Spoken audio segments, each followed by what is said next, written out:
Hi everyone! Welcome back to another cooking video. And the recipe that I'll be sharing you today is tuna lasagna.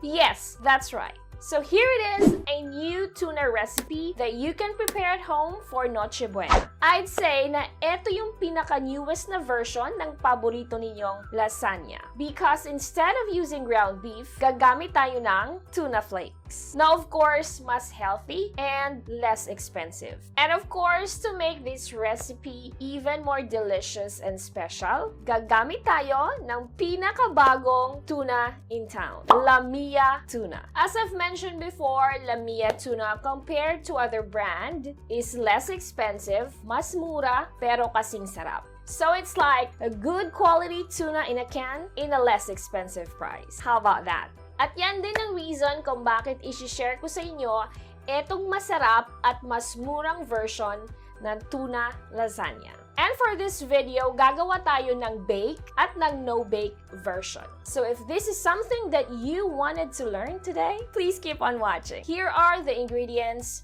that you need. Lasagna, tomato sauce, canned peeled tomatoes, white onions, bell peppers, parsley, cheese, all-purpose cream, milk, Italian seasoning, garlic, and of course, Mia Tuna Flakes in oil.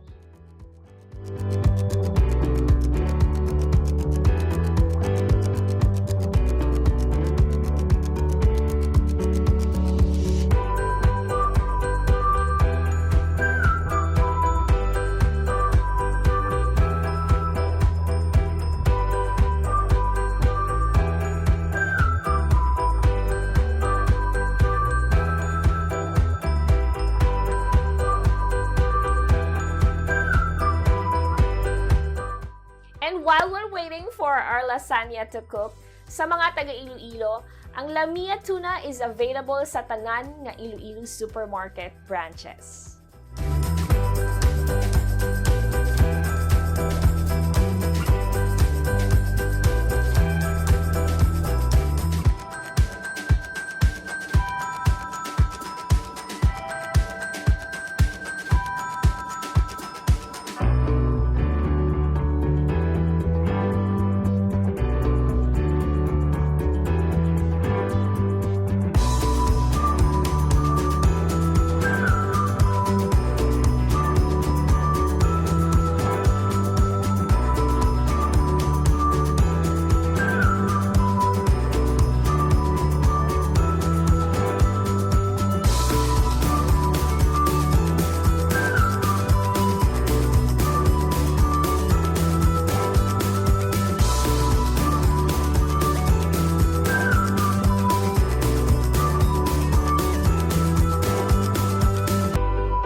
go, our tuna lasagna. And it's time for us to give it a try.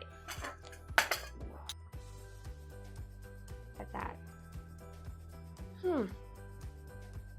Just to tell you honestly, this is the first time for me to make this recipe, pero hindi tayo nagkamali, guys. So I'm sure kung isi-serve ninyo ito sa bahay ninyo for Noche Buena, this is gonna be one of your family's new favorite. And of course, to make this recipe even more delicious, huwag ninyong kalimutang gumamit ng Mia Tuna Flakes in oil. And if you wanted to get more information about Mia Tuna, I will add their Facebook link on the description below. I hope you enjoy watching this video. Please don't forget to like and share. And for the complete recipe details, make sure to check on the description below. And if you have any comments, suggestions, or further clarifications, just drop a comment below and I'll be happy to check them out. And of course, please don't forget to subscribe to our YouTube channel. Click on that little bell so you will get a notification every time we upload a new video. You can also like and follow us on our Facebook page.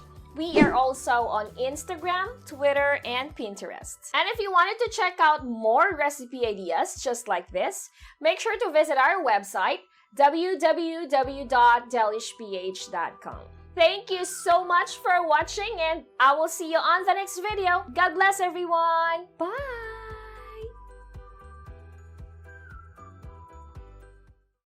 Mia Tuna, the newest tuna in town.